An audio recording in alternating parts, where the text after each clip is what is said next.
Out in the open tonight, the shocking amount of black-on-black violent crime in the U.S. It is something we rarely hear about. Back to our Out in the Open panel now. Amy Holmes, Republican political strategist, CNN contributor Roland Martin, and Air America radio host Rachel Maddow. As a black man, when you hear that 93% of black murder victims are killed by other blacks, do you think that blacks are their own worst victims? Yes, and they are doing the work of the Klan.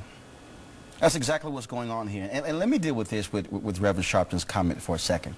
So let me take the CNN contributor hat off for a moment.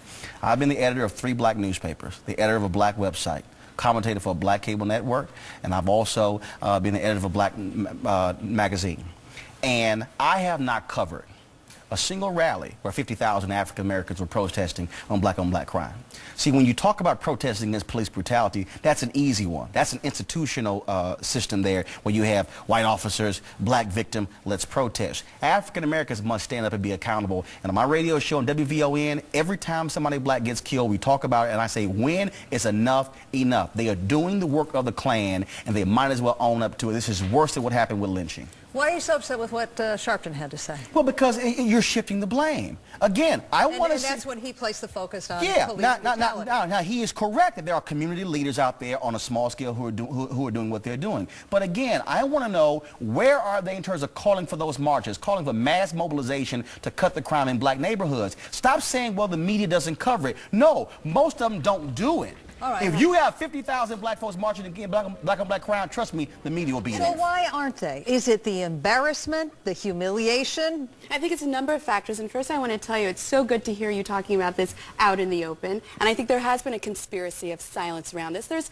fear, obviously, of sort of airing the dirty laundry. Remember when Bill Cosby, gave a very candid speech, and he was jumped all over by black leaders saying that you shouldn't be telling white America what's going on in our communities. But we can't solve the problem if we don't identify it in the first place, and that's what Roland is talking about here. I think it also plays on this sense of white guilt, that white, reporters and journalists are much more comfortable reporting on what they consider civil rights cases than what's going on in the inner city with black on black crime. But how did Al Sharpton become the bad guy in this story? Al Sharpton is not saying, I'm in favor of black on black violence, or I don't see a problem with it. What he's being taken to task for is organizing against stuff that isn't that too. I mean, this doesn't make me any less mad about Sean Bell and being shot in New York City. I mean, this is not a situation where it's a zero sum of outrage that we all have to get some out of. It's called what is equal.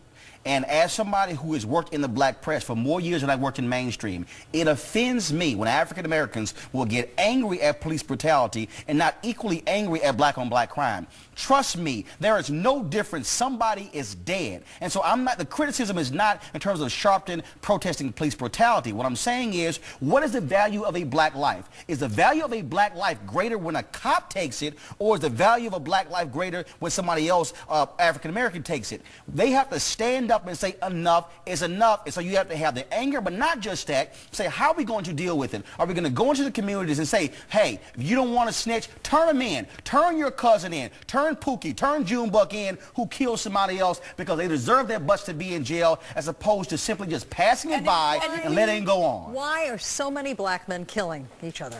Well, we know that there is high crime rates in urban communities, and then that crime is focused on the people who live there. So if you had high crime rates in a white community, it'd be white on white crime. I think what we're talking about is moving towards solutions. And one of the solutions that was very decried over and over by the black community was the Bush administration's attempt at faith-based outreach. And we know from studies, James Q. Wilson at UCLA showed that a community faith-based outreach, starting from the first families moving up, is another way to tackle this. Making churches part of the government is not getting at the problem here. And not only that, in the black community, we got lots of churches, but what we have is weak leadership. That's where it all begins. You have to challenge people at the heart. So what I want to see is National Action Network, Rainbow Push, National Urban League. Where are our black relief funds when it comes to turning people in terms of putting up rewards? Don't just have corporate America do it. Say, hey, $1,000, turn this person in because we want to stop the crime. That's where it has to start. Why would you be giving more power to these national organizations because that are ignoring the problem rather than local? Forget the power.